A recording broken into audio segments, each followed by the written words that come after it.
का दुख होते मुझसे बात करे ले।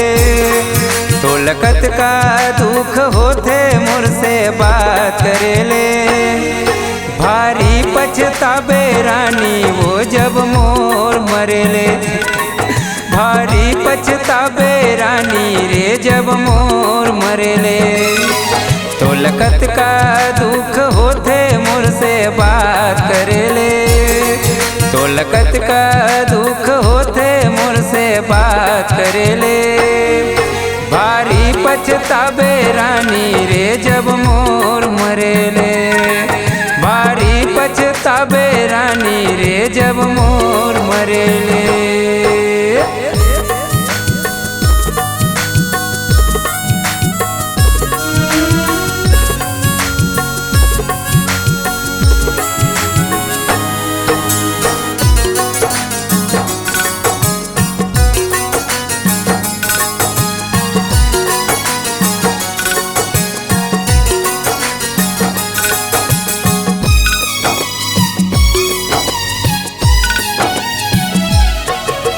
संग जिंदगी बिताबो कह के कर रहे तय वादा वो।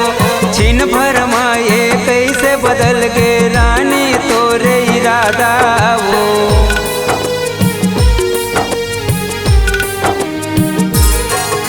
संग जिंदगी बिताबो कह के कर रहे तय वादा वो।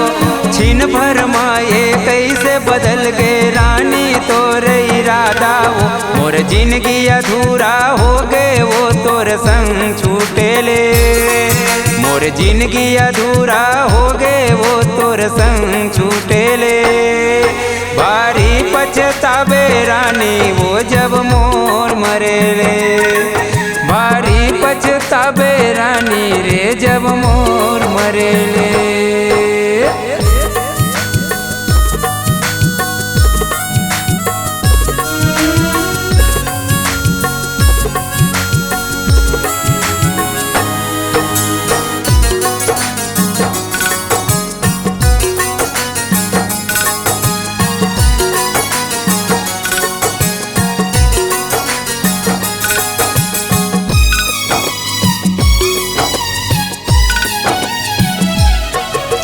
माया पीरित के डोरी मरानी फांसी लगाए मोला वो।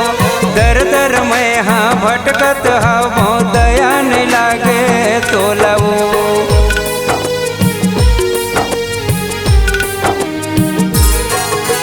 माया पीरित के डोरी मरानी फांसी लगाए मोला वो।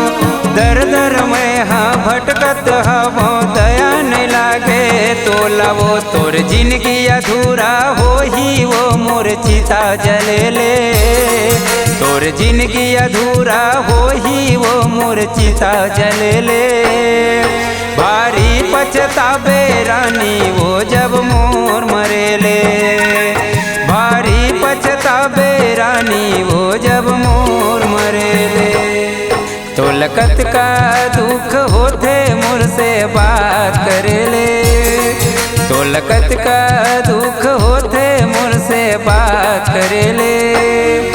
भारी पछतावे रानी रे जब मोर मरेले। भारी पछतावे रानी रे जब मोर मरेले। भारी पछतावे रानी रे जब मोर मरेले।